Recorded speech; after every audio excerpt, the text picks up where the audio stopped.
देखिए, जब भी स्टॉक मार्केट चलना शुरू होता है ना, तो लोगों के दिमाग में, और जब 1-1.5 साल की गिरावट आ जाती है तो लोगों के दिमाग में एक स्टॉक मार्केट को लेकर डर होता है कि कहीं ऐसा तो नहीं हम फंस जाएंगे, तो वो छोटी रेंज के शेयरों को थोड़ा देखना शुरू करते हैं। वो सोचते हैं छोटा सा इन्वेस्टमेंट करके देखते हैं, अगर ये सफल हुआ फिर थोड़ा थोड़ा इन्वेस्टमेंट बढ़ाते जाएंगे। तो आज हमने उसी सोच के साथ 10 रुपए से 30 रुपए की रेंज के कुछ शेयर निकाले हैं, जिन पर कि हम अंशुल जी से राय लेते हैं कि अंशुल जी किन स्टॉक्स को अच्छा बोलें, किन स्टॉक से दूर रहना है। अंशुल जी, 10 रुपए से 30 रुपए की रेंज के ये मैं कुछ शेयर आपकी स्क्रीन पर शेयर कर देता हूँ। PSB, Punjab and Sind Bank, Dhanlaxmi Bank, Yes Bank, ये 3 बैंक्स जो कि 10 रुपए से 30 रुपए की रेंज में मिल जाते हैं। फिर ज्वेलरी का शेयर पीसीजे, जो कि हाल में ही स्टॉक स्प्लिट होकर आया था अभी। अलंकित, जो कि स्टॉक मार्केट से जुड़ी हुई सर्विसेज देती है। SEPC, steel exchange, Hindustan construction, Sindhu trade और ज्योति स्ट्रक्चर, ये कुछ एक शेयर्स हैं। इनकी वैल्यूएशंस के साथ साथ बुक वैल्यू भी आपकी स्क्रीन पर है। तो एक एक करके शुरू करते हैं फटाफट से। PSB bank, Punjab and Sind Bank, देखिए 19 के पी मल्टीपल पर चल रहा है ऑलमोस्ट, और 19 की बुक वैल्यू है। सर, इस पर आपकी राय?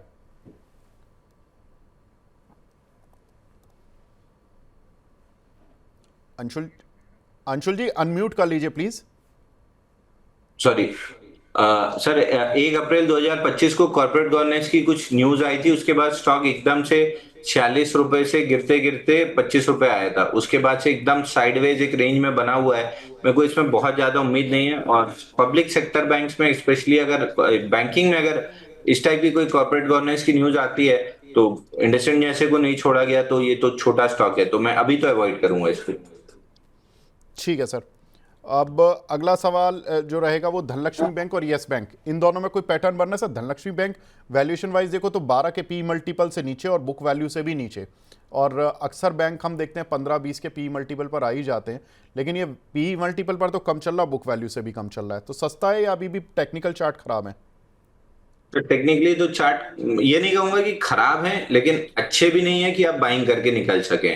तो खराब तो नहीं है, लेकिन अच्छे भी नहीं है, बाइंग पैटर्न लाइक नहीं है। दूसरा, यस बैंक का आपने नाम लिया, इसमें जरूर 193 दिन का पैटर्न डेवलप हो रहा है। अब वो बाइंग सेलिंग चल रही है कि एसबीआई और बाकी बैंक बेच रहे हैं, और जो नया वो प्रमोटर बनने की कोशिश कर रहा है वो बाई कर रहे हैं। तो उस लिहाज से 23 रुपए और 27 रुपए तक जा सकता है। बट मैं बहुत कॉशियस बायर रहूंगा, अगर मैं करता भी तो बहुत कॉशियसली बाई करता। ठीक है, तो यस बैंक में जो जापान का एक बैंक है वो लगातार इसमें बाय कर रहा है, और उसकी वजह से उसने स्टेक भी खरीदा, फेडरल बैंक से भी स्टेक खरीदा, और कुछ स्टेक उन्होंने और भी जगह से खरीदा है। तो ये एक यस बैंक के लिए 23 और 27 रुपये के लेवल रहेंगे, जहाँ पर कि आप अगर फंसे हुए हैं या होल्ड पर रखना चाहते हैं तो रख सकते हैं।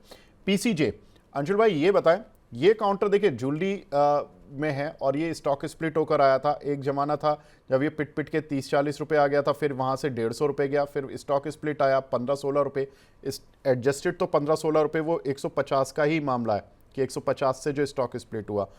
अब ये काउंटर रिजल्ट अच्छे दे रहा है, कंपनी रिवाइवल पर खर्च कर रही है, कंपनी ने प्रमोटर ने पैसा डाला, उसके बाद ये काउंटर चला भी। 17 के पी मल्टीपल पर ये काउंटर चल रहा है, बुक वैल्यू करीब 10 रुपये की है। आपको कैसे लग रहा है? इसका कोई एक्सपोर्ट एक्सपोजर नहीं है, यूएसए से कोई लेना देना नहीं है, सारी ज्वेलरी ये इंडिया में बेचते हैं आप। सर, पीसी ज्वेलर में मेरा इंटरेस्ट बहुत ज्यादा है। वेटनेसडे 17 सितंबर इसमें वॉल्यूम था 509 मिलियन का, 596 यानी 600% वॉल्यूम राइज था। कल इनसाइड बार था, आज भी इनसाइड बार है, और 2 दिन अगर इनसाइड बार रह जाता है तो चाहे वो लक्ष्मी केमिकल हो या बाकी स्टॉक्स, जिनमें short term flaggish kind of pattern हमने प्ले किया था, सारे उस टाइप के पैटर्न ऑफ लेट वर्क किए हैं। तो मैं मान के चल रहा हूँ कि पीसी ज्वेलर्स में भी वर्क करेगा। एक आईएफसीआई में था, लक्ष्मी केमिकल में था। तो 2-3 दिन अगर और इनसाइड बार रह जाता है और ओपन लो के साथ अगर ब्रेकआउट देता है, मेरा पूरा इंटरेस्ट है, वॉच लिस्ट में टॉप प्रायोरिटी पे इसको रखा हुआ है कि बस ओपन लो के साथ और वॉल्यूम के साथ चले, और मैं इसको बाई दूं अपने 7-8% के टारगेट के लिए। तो 7-8% के टारगेट के लिए आप इसको बाय करेंगे। अगर कोई लॉन्ग टर्म इसको देखना चाहते हैं तो अंशुल जी कुछ है क्या? सर, अगर आप 2 साल के हिसाब से लॉन्ग टर्म, मतलब मैं मान के चल रहा हूँ 2 साल की आप बात कर रहे हैं, हाँ। करीब करीब 27-28 रुपए 30 रुपए तक के टारगेट हो सकते हैं, क्योंकि बड़ा ब्रेकआउट जो है इसमें वो 19 रुपए 80 पैसे के ऊपर बनेगा, जिसका टारगेट 30 रुपए रहेगा। अच्छा, तो लॉन्ग टर्म इन्वेस्टर के लिए टारगेट एक अलग है और शॉर्ट टर्म के लिए अलग है। अंशुल भाई, स्टॉक मार्केट रिवाइव होता है तो अक्सर हम देखते हैं कि बड़े बड़े ब्रोकिंग हाउस के शेयर चलते हैं। लेकिन एक ये अलंकित करके कंपनी है, इनका शेयर भी कई बार मैंने देखा कि मूव होता है, और 11 रुपए की बुक वैल्यू है, करीब 18.5 रुपए का पी 18.5 का मल्टीपल है इनका पी। क्या लग रहा है सर इस शेयर पर, आपकी कोई राय? तो स्टॉक में बाइंग क्लाइमेक्स हुआ था 65 रुपए पे जनवरी 2018 में। वहां से बाइंग क्लाइमेक्स के ऑलमोस्ट नहीं, अभी नहीं किए। 9 रुपए 76 पैसा टारगेट है बाइंग क्लाइमेक्स का, अभी वो बचा हुआ है। नहीं मतलब एक बार कर चुका है, दोबारा वो लेवल टेस्ट कर सकता है। अच्छा ठीक है। एसईपीसी, श्रीराम ईपीसी हुआ करता था ये शेयर, करीब 50 का पी मल्टीपल है, लेकिन 7.5 की बुक वैल्यू है। इस काउंटर पर भी कुछ प्रमोटर चेंज हुआ था या कुछ इन्वेस्टर बड़े आए थे, कुछ ऐसा खबर आई थी, कॉर्पोरेट डेवलपमेंट हुआ था। आपकी इस पर राय sir? Sir IFCI, Lakshmi chemical, PC jeweller के बाद एसईपीसी वो स्टॉक है जिसमें मेरा इंटरेस्ट है। कल इस स्टॉक में 76 मिलियन का वॉल्यूम था, 1013% वॉल्यूम राइज था। आज इनसाइड बार है, 3-4 दिन इनसाइड बार रह गया, तो I would be a buyer on open low and volume. अगर वो ऐसा होता है तो फिर मैं तुरंत बाई करूंगा। मेरी वॉच लिस्ट में ये स्टॉक है। वॉच लिस्ट में है सर, तो कोई टारगेट वगैरह लेकर चले? सर मैं तो देखिए, जैसे ही ब्रेकआउट आएगा मैं तो अपना 7% का टारगेट दूंगा। बट ओवरऑल मेरे को 21 रुपए 50 पैसे जाते हुए दिख रहा है। जो 121 दिन में 64% फॉल आई थी, उसका 50% रिट्रेसमेंट है। तो जिस भी दिन ओपन लो के साथ, मतलब 3-4 दिन कंसोलिडेट कर ले, आज आज फर्स्ट डे ही है, 3-4 दिन कंसोलिडेट कर ले, उसके बाद जब ओपन लो के साथ चलेगा तो टारगेट 21 का रहेगा। बट मैं अपना 7-7% वाला 2 ट्रेड मेरे को इसमें मिलना चाहिए। ठीक है, तो एसईपीसी यहाँ पर अच्छा रिटर्न देने वाला बन सकता है। चार्ट पर पैटर्न बन रहे हैं, डेवलप हो रहे हैं, लेकिन जो इन्वेस्टर्स के लिए टारगेट रहेगा वो 21 रुपये के आसपास का रहेगा। 13 रुपये चल रहा है, तो अगर आप रिटर्न अपसाइड देखोगे तो 13 से 21 करीब करीब आपको 50-60% का रिटर्न मिल सकता है। स्टील एक्सचेंज, ये तो आपकी रडार पर हमेशा रहा है, इसके तो बारे में मुझे पूछना ही क्या, इस पर हमने फंडामेंटली स्टॉक एक्सरे में चर्चा भी की थी लास्ट वीक। सर इस काउंटर पर आपकी राय? स्टील एक्सचेंज भी लेके आराम से छोड़िए सर, ये भी मतलब बेस्ट ऑफ द लॉट अगर आप पकड़ेंगे तो पीसी ज्वेलर्स, एसईपीसी और स्टील एक्सचेंज तीनों है। स्टील एक्सचेंज वापस से ऑलमोस्ट ब्रेकआउट पॉइंट के पास आके 4 दिन से पुल बैक दे रहा है। अगेन वॉल्यूम बिल्कुल भी नहीं है और मूविंग एवरेज टेस्ट हो गया है, तो यहाँ से जिस भी दिन वॉल्यूम के साथ रिवर्सल आया 1147 निकालेगा, और 1147 निकलने के बाद 18 रुपए तक की मूव है। ओवरऑल 18 रुपए जा रहा है, एक आध साल सवा साल छोड़ देंगे, 18 रुपए जा रहा है। अब बीच में ट्रेडर अपना छोटा छोटा 7-7% का मूव प्ले करते रहे। बहुत बढ़िया। तो 18 रुपये जा रहा है, 10 रुपये का शेयर है, 80% रिटर्न हो गया सर, और क्या चाहिए? हिंदुस्तान कंस्ट्रक्शन कंपनी सर, ये सुस्त हो गया शेयर, लेकिन अब चूंकि मौसम ठीक हो गया है, मानसून अब धीरे धीरे खत्म हो रहा है, तो कंस्ट्रक्शन एक्टिविटी बढ़ेगी। तो क्या लग रहा है सर, ये शेयर में भी एक्टिविटी बढ़ेगी क्या? कुछ जाएगा कहीं ऊपर ऊपर? 33.5 पे गैप छूटा हुआ है सर, उसको फिल करने जा सकता है, बट बाइंग में इंटरेस्ट रहेगा नहीं मेरा। अच्छा ठीक है। एक शेयर था, आपने इसको एक बार रिकमेंड भी किया था अंशुल जी, सिंधु ट्रेड। इस पर एक सवाल भी आया था कल, एक हमारे दर्शक का, वो पूछ रहे थे कि प्रॉफिट बुक करें या नहीं करें। आई थिंक ये कल या परसों में ही चला है शेयर, अच्छा चला है। अभी इस पर क्या करना है सर? सिंधु ट्रेड मेरे को याद है 3 जुलाई को हमने रिकमेंड किया था 28 रुपए पे, और 2 दिन में इसने हाई बनाया था 39 रुपीज का। तो सिंधु ट्रेड तो हम हमेशा ही वॉच करते रहते हैं। तो लास्ट टाइम 3 ही दिन में हमारा टारगेट कंप्लीट हो गया था। पिछले 4 दिन में देखें, आज को छोड़ दें तो पिछले 3 दिन में 2 दिन इंस्टीट्यूशन वॉल्यूम रहा है। एवरेज वॉल्यूम इसका 4 मिलियन है, और ट्यूसडे को इसका वॉल्यूम 40 मिलियन था, और वेडनेसडे को इसका वॉल्यूम 51.9 मिलियन था। तो वापस कोई इंस्टीट्यूशन एक्टिविटी हुई है, 3-4 दिन की टाइट रेंज मिली तो फिर बाई देंगे। ये हमेशा हमारी वॉच लिस्ट में रहता है। ठीक है, तो क्या टारगेट रखेंगे सर? वैसे पुराना टारगेट 45 अचीव नहीं हुआ है। पुराना टारगेट 45 था, 39 का हाई बना के नीचे आ गया है। तो इस बार भी फिलहाल के लिए आप 36 से 39 का टारगेट पकड़िए, और 39 निकाल लेता है तो 45 वाला टारगेट आ जाएगा इसमें। ठीक है। एक बड़ा इंटरेस्टिंग काउंटर है ज्योति स्ट्रक्चर।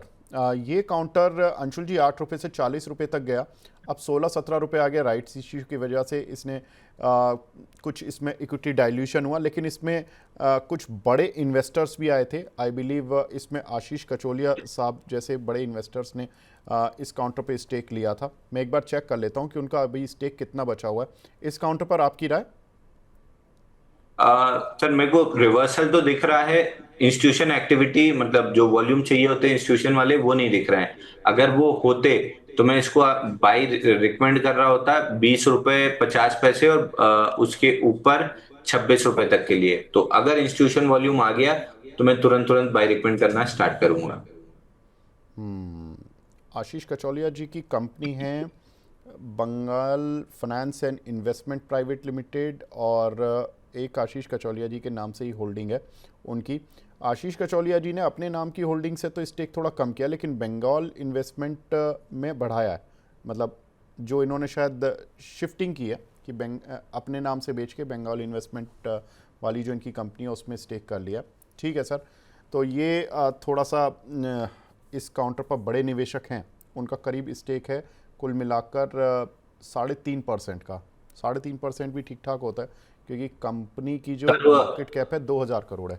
हाँ सर, क्या कह रहे हैं आप? सर वो एक सज्जन का सवाल था, एडलवाइस 120 कब आएगा, तो 121.50 करवा दिया है। इसका बहुत क्रेडिट बढ़िया। मैं ले लेता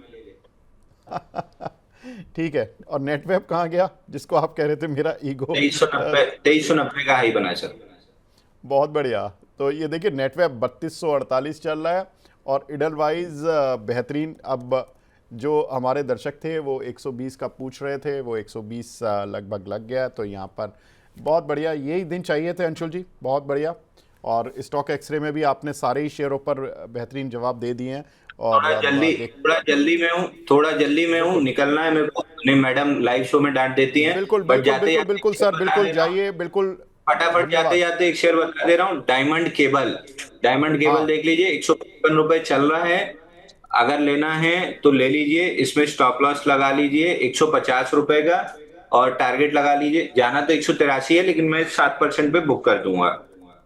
अच्छा, ये तो वही वाली कंपनी है जो हमने स्टॉक एक्सरे में अभी बात की थी। ये हाँ, मैं अदानी जी की, जीजा जी की कंपनी है, सिस्टर वाली कंपनी उसके बाद ही ये। मेरी लिस्ट में आया था।